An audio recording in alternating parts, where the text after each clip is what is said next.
They call me Eleanor. They used to call me Dr. Harper. Now? Just Eleanor. After 30 years patching people up, I shuffle papers and give advice to kids fresh out of med school. A quiet life. I thought it was a good life. But today's about her. Sarah. Michael's Sarah. My Michael is bringing her home to meet me. Home, God, that's a laugh. My real home is getting ripped apart and rebuilt. So here I am, stuck in this rental. It's small, cramped, nothing fancy, believe me. But it's clean. I keep it clean.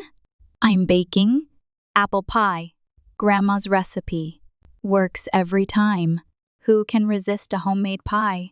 The oven timer buzzes. I yank the pie out, the scent filling the cramped kitchen. Perfect! Golden brown. A weapon of mass charm, that pie. The doorbell rings. My heart hammers against my ribs. I wipe my hands on my apron, trying to smooth the wrinkles out of it and out of my own face. Breathe, Eleanor. Breathe. I pull the door open. Michael! My son, as handsome as ever. He's got that proud look on his face, the one he gets when he's showing something off. And beside him, Sarah. She's pretty, picture perfect even. Dark hair, sharp cheekbones, a little too perfect maybe. Her eyes, they're assessing me. Calculating! Mom, this is Sarah, Michael says, his voice full of that pride. Nice to meet you, Eleanor, Sarah says, extending a hand. Her grip is firm, maybe a little too firm. Like she's testing me. Please, come in. I hope you're hungry. Pie's just out of the oven, I manage, stepping back to let them in. Sarah steps inside, her eyes darting around the small living room, the open kitchen. I see it, the little furrow in her brow, the way her lips tighten almost imperceptibly. She's taking it all in. The secondhand furniture, the outdated kitchen cabinets, the plain walls screaming for a paint job. My life, laid bare in this box. It's cozy, she says finally. Her smile doesn't reach her eyes. Michael beams. Mom makes the best apple pie. You're gonna love it. He's so oblivious, blissfully unaware. We sit. Well, Michael and I sit. Sarah perches, like she's afraid to touch anything. So, Eleanor, she starts, her voice smooth, almost too smooth. Michael tells me you work at the hospital. What do you do there? Oh, just some administrative work these days, I say, waving my hand dismissively. No need to brag about the decades I spent saving lives. No need to scare her off with my past. Michael shoots me a look. Mom, why don't you tell her about? I cut him off with a smile and a wink. Never mind that. Let's have some pie. You'll love it, Sarah. It's my special recipe. As I slice the pie, I feel her eyes on me. Not on the pie. On me. So, she says, picking at her pie with a fork, how did you manage to send Michael to private schools and everything? Must have been tough on just a hospital admin salary. The question hits me like a slap. Too direct. Too probing. It irks me. It angers me. This isn't polite conversation. It's an interrogation. I take a breath. Well, I say, keeping my voice steady. I had some help. My parents. They left me a little nest egg. I can see her sizing me up, trying to piece it together. How someone with a simple job could have a son with such an upscale upbringing. Her questions aren't questions. They're accusations, barely disguised by politeness. Michael, bless his heart, is clueless. Sarah's been great with all the tech support at her job, he says, beaming at her. You should see her in action, Mom. That's impressive, I say, turning to Sarah with genuine interest. Technology really is the future, isn't it? It is, she says, her tone a mix of pride and something else I can't quite place. And it's so rewarding to be on the cutting edge, to be involved in something that really makes a difference. We keep talking. Pie disappears. The conversation meanders. Michael's job, their wedding plans. I try my best to make her feel welcome, despite the tension hanging thick in the air. When they leave, Michael hugs me tight. He's my boy. My heart. Sarah's goodbye is cooler. Her smile doesn't reach her eyes. Thank you for the pie, Eleanor, she says, her voice clipped. I watch them walk to the car. Michael puts his arm around her, and she leans into him. They look perfect, like they belong together. But something feels wrong. As I wash the dishes, the silence of the rental pressing in on me, I make a mental note. Keep a closer eye on things. Michael is my world, and I'll be damned if I let anyone mess with his happiness. The apple pie was supposed to break the ice. Instead, it froze it solid. As the wedding planning picks up speed, so does the tension between Sarah and me. It's like she's deliberately sidelining me. Every attempt I make to get involved is met with a polite, icy wall. I feel like an outsider in my own son's future. One afternoon, Michael and Sarah stop by to discuss arrangements. I make coffee, put out some cookies, trying to create a welcoming atmosphere. Mom, we were thinking of picking a venue by the lake. What do you think? Michael asks, spreading photos across the coffee table. Before I can answer, Sarah chimes in. Oh, Eleanor, it's a bit out of the city. I'm not sure if some of our guests would appreciate the distance. We're thinking more of a downtown spot, right, Mike? Her tone is casual, but her words are a slap. She's cutting me off, dismissing my opinion before I even have a chance to form it. I try to keep my voice even. The lake sounds lovely, Michael. It'd make for beautiful photos. Sarah laughs, a high tinkling sound that grates on my nerves. Oh, but traffic can be such a headache, and we wouldn't want our guests spending half the day on the road. I bite back a sharper reply, forcing a smile. Well, downtown is nice too. Plenty of great places there. Michael glances between us, picking up on the tension. He hates conflict, especially between the people he loves. Right. Well, Sarah's been looking into some great downtown venues, haven't you, babe?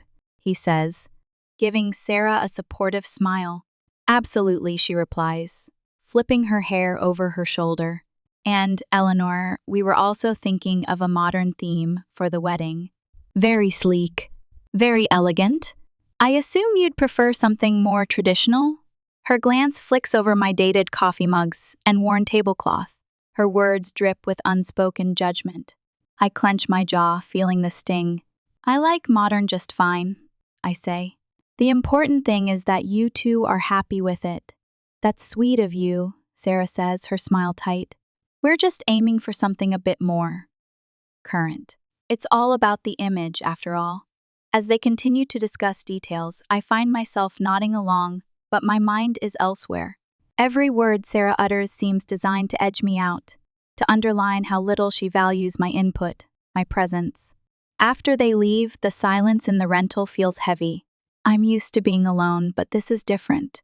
This is isolation within my own family. A door being softly but firmly closed in my face. I pour myself a glass of wine and sit at the window, watching the streetlights flicker on. My heart is heavy with a mother's worry.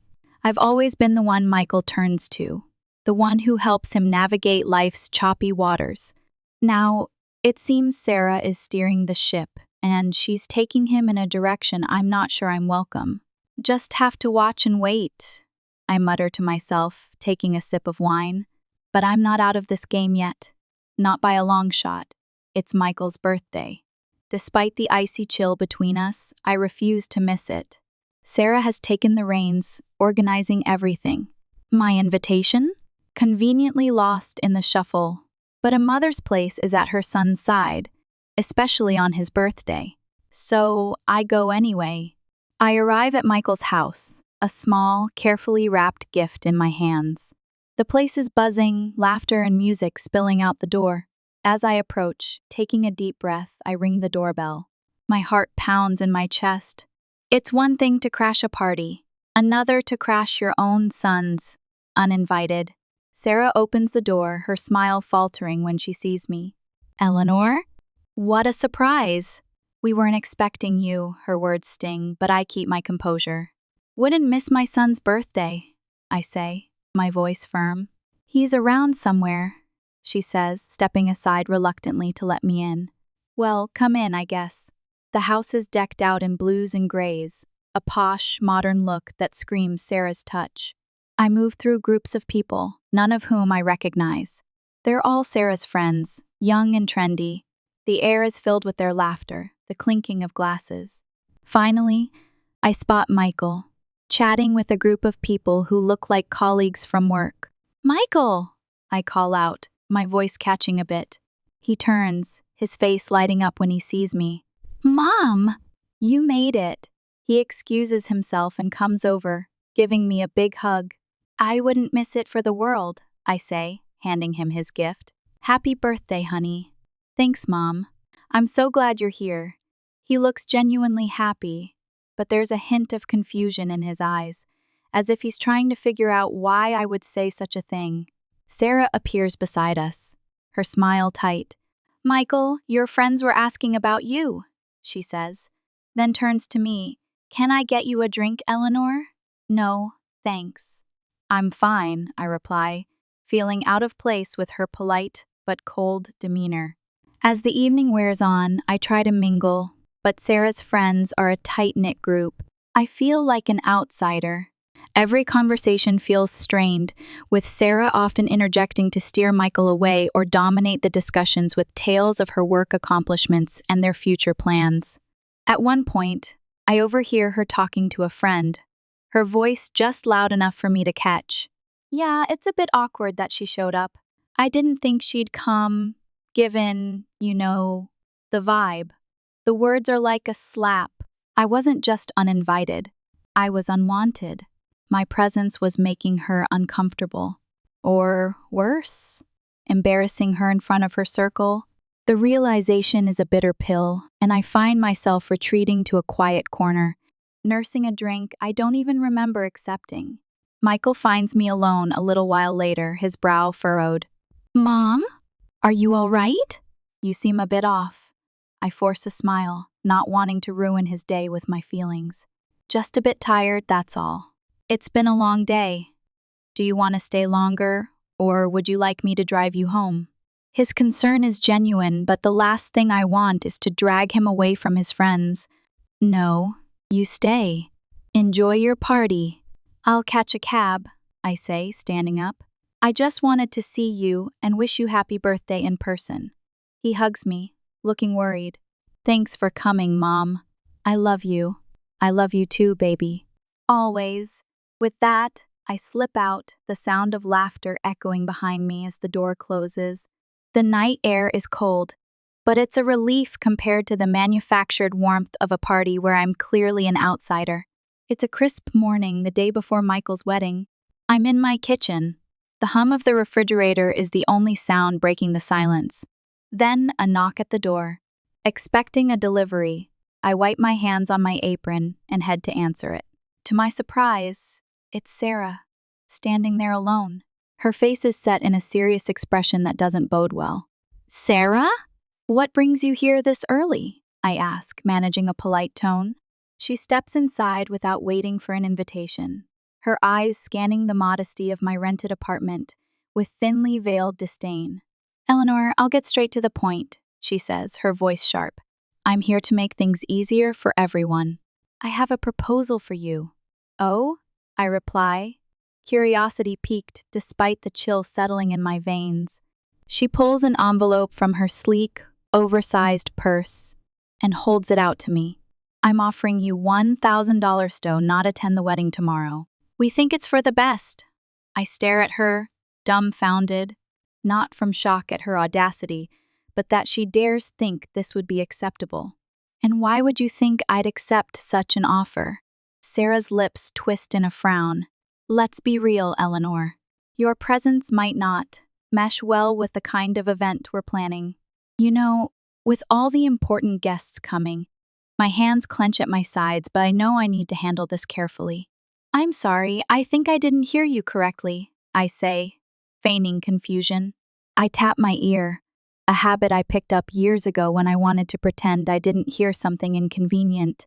You want to pay me to not attend my own son's wedding? With a sigh of annoyance, Sarah repeats, louder. Because, Eleanor, you don't exactly fit the scene. The way you dress and, well, everything about you. It's just not up to par.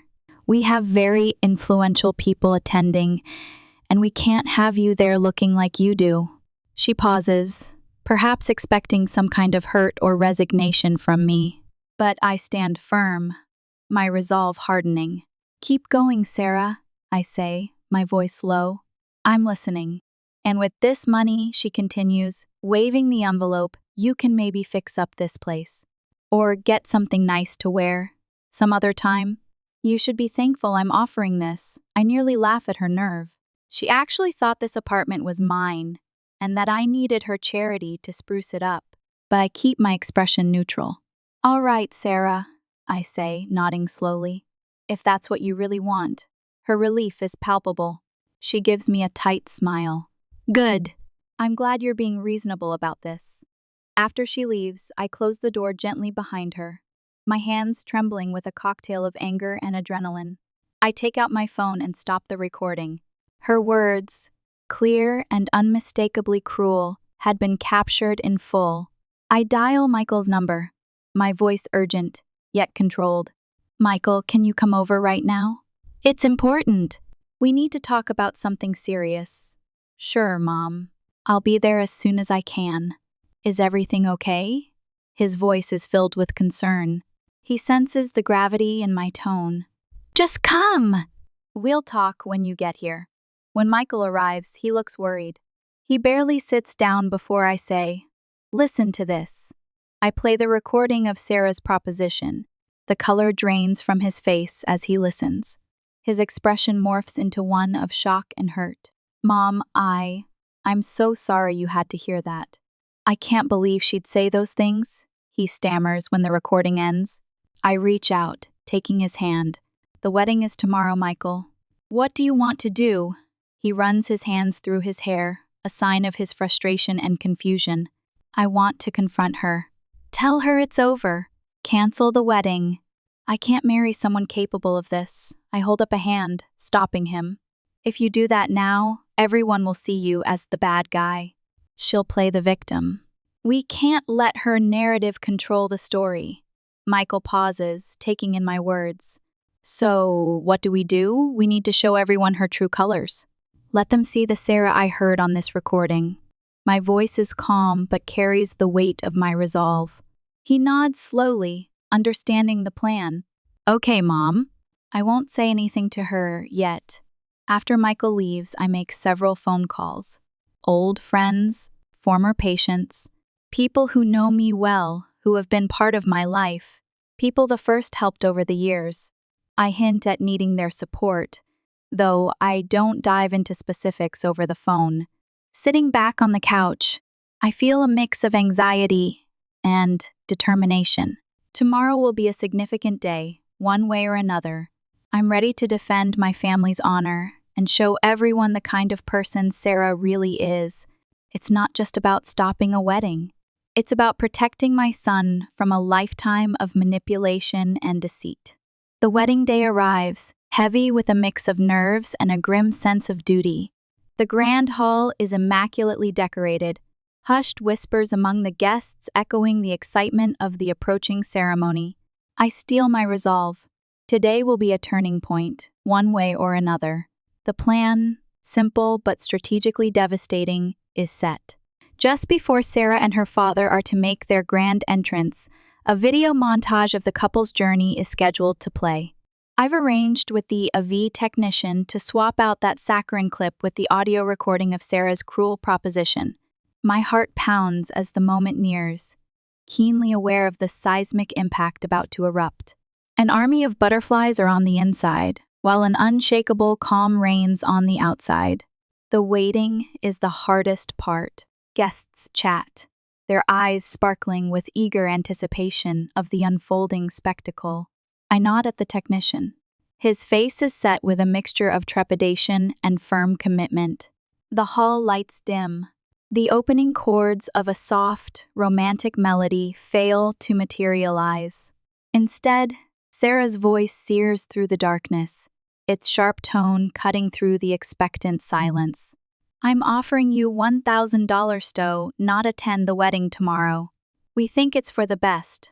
A collective gasp echoes from the surprised audience.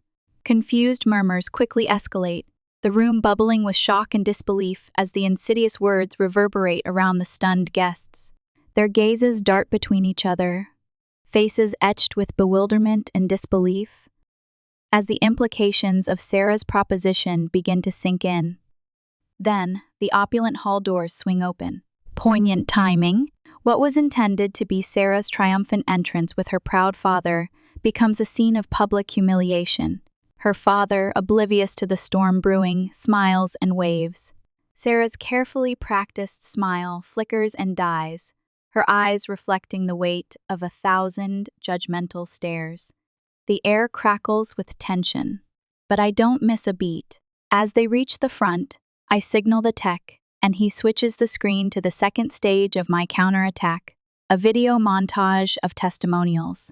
Prominent city figures, respected colleagues, grateful former patients, all people whose lives I have indelibly impacted through the decades of surgeries and care. The faces speak directly to my dedication as a life-saving surgeon, my tireless commitment to the community, the sacrifices I have made to lift up those who needed me. A stark, irrefutable contrast to Sarah's demeaning insinuations about my background and worth. Sarah, completely exposed, stands frozen. The blood drains from her face as the accolades and warm testimonies unfold. The guests, their sympathies shifting with lightning speed, murmur their disapproval, their expressions transforming from admiration to pity and finally to outright disdain. Sarah's own mother, seated in the front row, dissolves into tears. Her hands fly up to cover her trembling mouth, her eyes wild with shock and disbelief. Sarah's eyes dart around, desperate and helpless.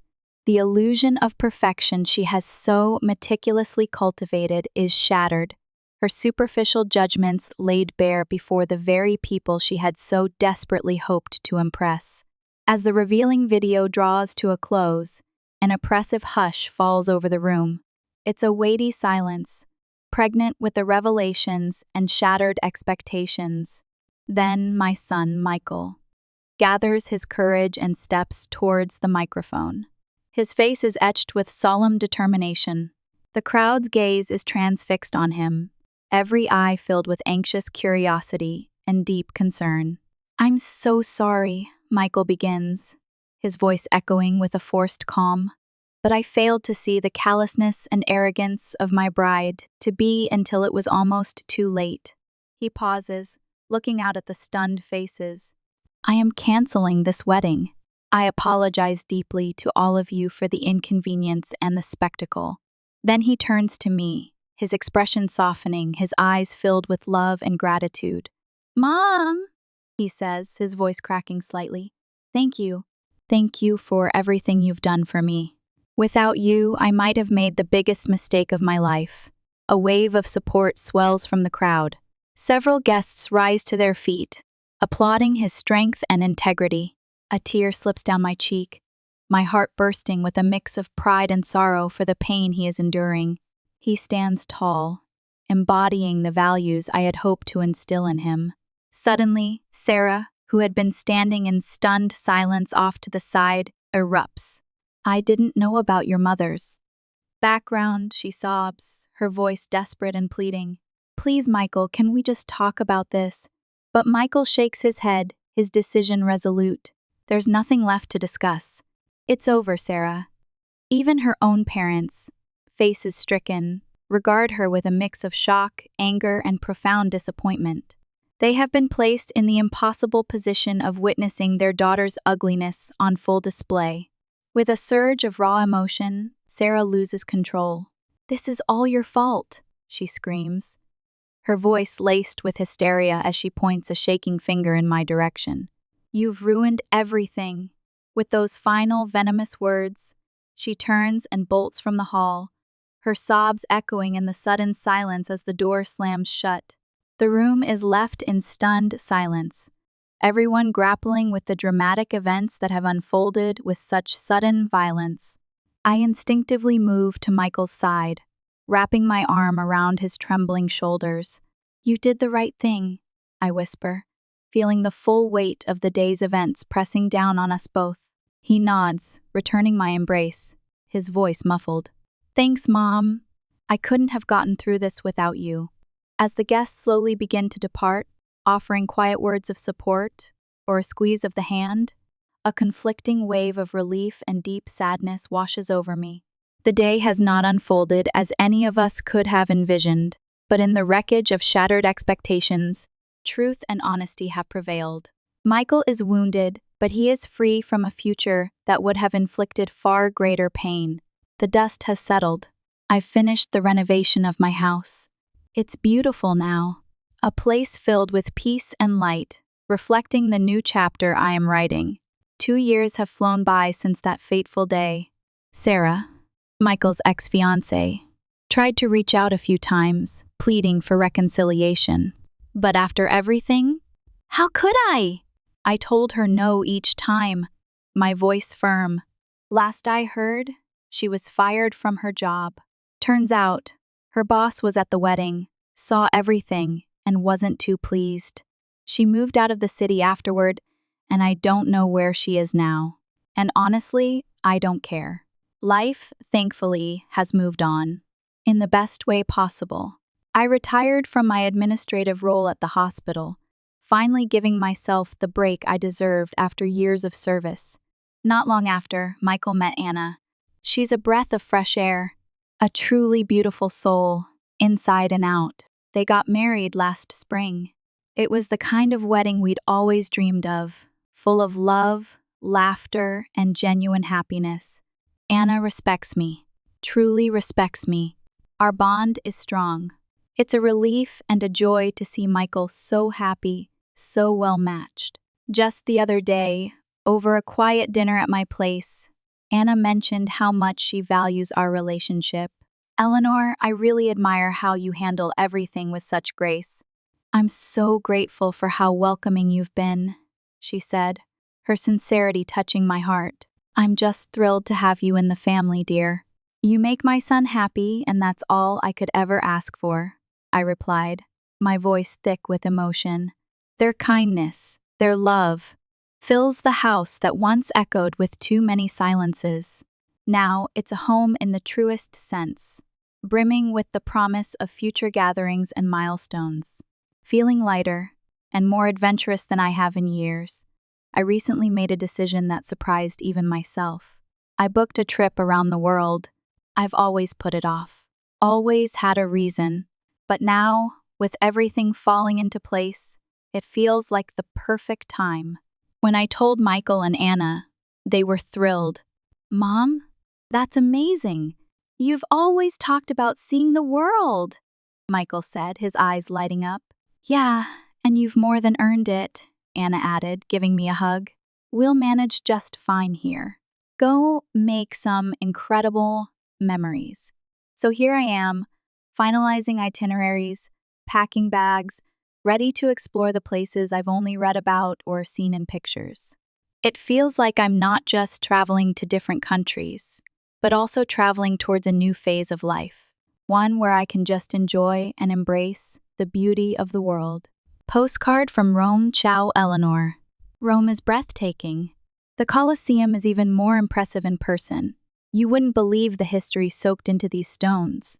Yesterday, I tossed a coin in the Trevi fountain, making a wish for Michael and Anna to be blessed with all the happiness in the world.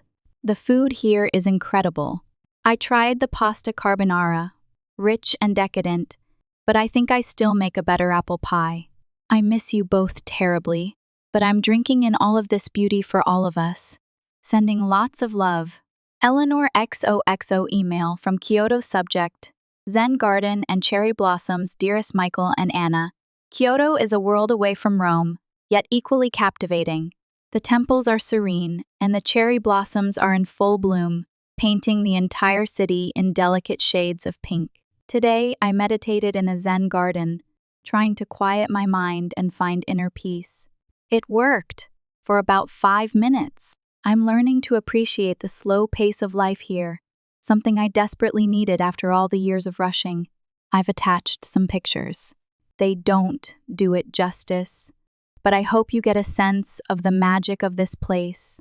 Thinking of you always. Love, Mom Eleanor. Letter from a safari lodge in Tanzania, my dearest loves. If you could see me now. I'm sitting on the porch of a safari lodge, listening to the sounds of the African bush. Just this morning, I saw a pride of lions lounging in the sun and a family of elephants drinking at a watering hole. It's humbling to be in the presence of such magnificent creatures. It makes all the drama of the past seem so small. I'm realizing how much of my life I spent worrying about things that ultimately didn't matter. From now on, I'm focusing on what truly does: love, family, and the sheer wonder of being alive. I'm also feeling very grateful to have you two in my life. It's given me the courage to finally take this trip. With all my love, Eleanor. Voice note from somewhere in Patagonia. Sounds of wind, and Eleanor's slightly breathless voice. Michael, Anna, it's Mom. Or Eleanor, as you know, I'm standing in Patagonia. Can you believe it? The mountains here are insane, jagged, towering, covered in snow. It's breathtaking, but I swear I haven't been this cold since med school. I keep thinking about that time, Michael. You fell in the creek during our camping trip, and I had to strip you down and wrap you in my coat. You were such a little squirt. Anyway, this place makes you feel insignificant. In a good way, like nothing really matters except just being here, breathing the air, seeing the beauty. I wish you were both here with me. Maybe next time. Love you both. Miss you like crazy. Gotta go. My fingers are freezing. A year passes. A blur of continents, cultures, and colors. I'm coming home. As the plane touches down, a familiar wave of emotion washes over me. This is it! This is where I belong. No matter how far I roam, this is where my heart lives. Michael and Anna are at the gate, waiting. Michael looks taller, somehow. More settled. And Anna? She's positively glowing. They rush towards me, arms outstretched. Mom! You're back! Michael shouts, pulling me into a bear hug. Eleanor! We've missed you so much, Anna cries, squeezing my hand. It's good to be home, I say, my voice thick with emotion.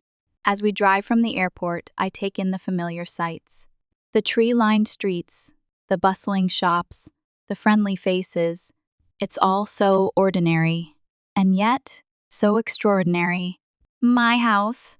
It looks even more beautiful than I remember. Anna has put fresh flowers on the porch, and the scent of baking bread wafts from the open windows.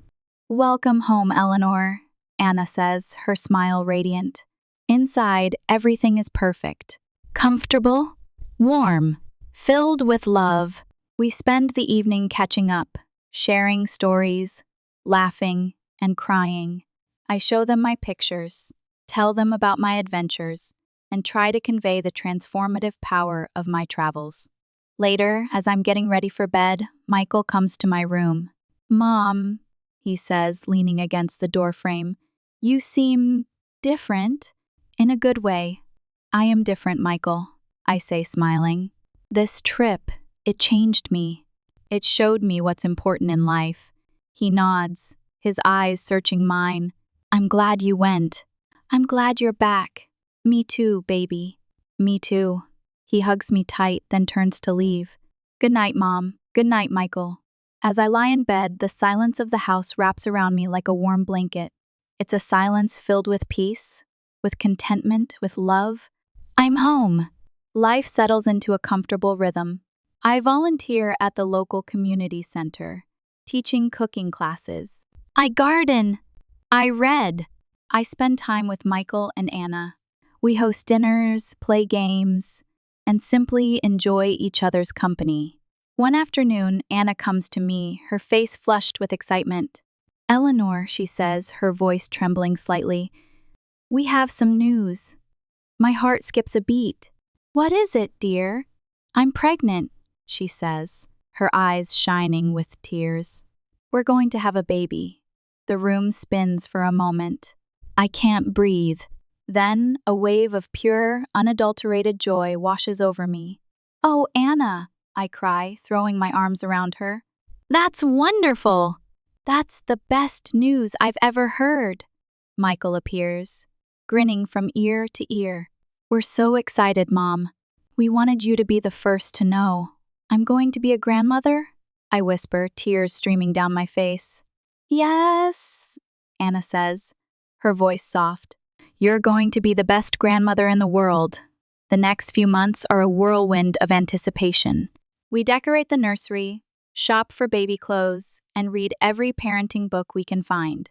And then, one cold winter morning, it happens. Anna goes into labor. Michael is a nervous wreck, pacing back and forth, wringing his hands. I try to stay calm, offering words of encouragement, but inside I'm just as anxious. Hours pass. Finally, a doctor emerges from the delivery room, a tired but happy smile on her face. It's a girl, she says. Mother and baby are doing fine. We rush into the room, our hearts pounding. Anna is lying in bed, exhausted but radiant, and in her arms, a tiny, perfect baby.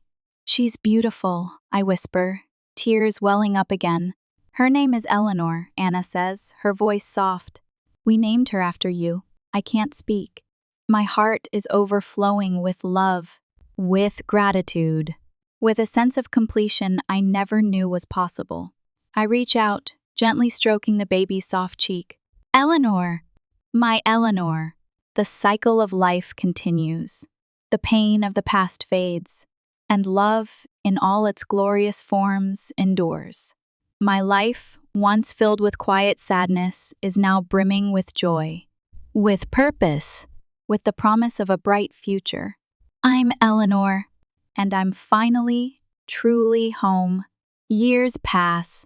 Eleanor grows. She's a bright, curious, and fiercely independent child, with Anna's kind heart and Michael's quick wit. And she definitely has her grandmother's stubborn streak. I watch her grow, marveling at the miracle of life, feeling a love so profound it takes my breath away. I tell her stories about my travels, my career, my life before she was born. I teach her to bake apple pie using my grandmother's recipe. I try to instill in her the values that have guided me: kindness, compassion, honesty, and the importance of standing up for what you believe in. One day, when she's about 10 years old, Eleanor asks me about Sarah. We're sitting on the porch swing, watching the sunset. Grandma, she says, her brow furrowed, Mommy told me that Michael almost married someone else. Someone not very nice. My heart clenches. I haven't spoken Sarah's name in years. Yes, honey, I say, taking her hand. That's true. What happened? She asks, her eyes wide with curiosity. I take a deep breath, deciding to tell her the truth, in a way that she can understand. Well, I say, Michael was very young, and he thought he was in love. But sometimes people aren't who they seem to be. This woman, she didn't appreciate your father or your mother. She didn't appreciate our family. Did you stop her? Eleanor asks, her voice fierce. I tried, I say, smiling. But ultimately, it was your father who made the right decision. He realized that she wasn't the right person for him. Why wasn't she nice to you? Eleanor asks, her eyes filling with concern. She thought I wasn't good enough for her, I say, choosing my words carefully. She thought I was too. Plain. Too simple. Eleanor's eyes flash with anger. That's not true, she says, her voice rising. You're the best grandma in the whole world. I smile, pulling her close. Thank you, sweetheart. That means the world to me. But you know what? Her opinion didn't matter. What mattered was that your father was happy, and that we were all together. Eleanor nods, her face softening. I'm glad she didn't marry him, she says. Because then I wouldn't be here. Exactly, I say, squeezing her hand. Everything happens for a reason, Eleanor. even the bad things. We sit in silence for a moment, watching the last rays of the sun disappear below the horizon. Then, Eleanor looks up at me, her eyes filled with love and admiration. "Grandma," she says, "when I grow up, I want to be just like you." My heart swells.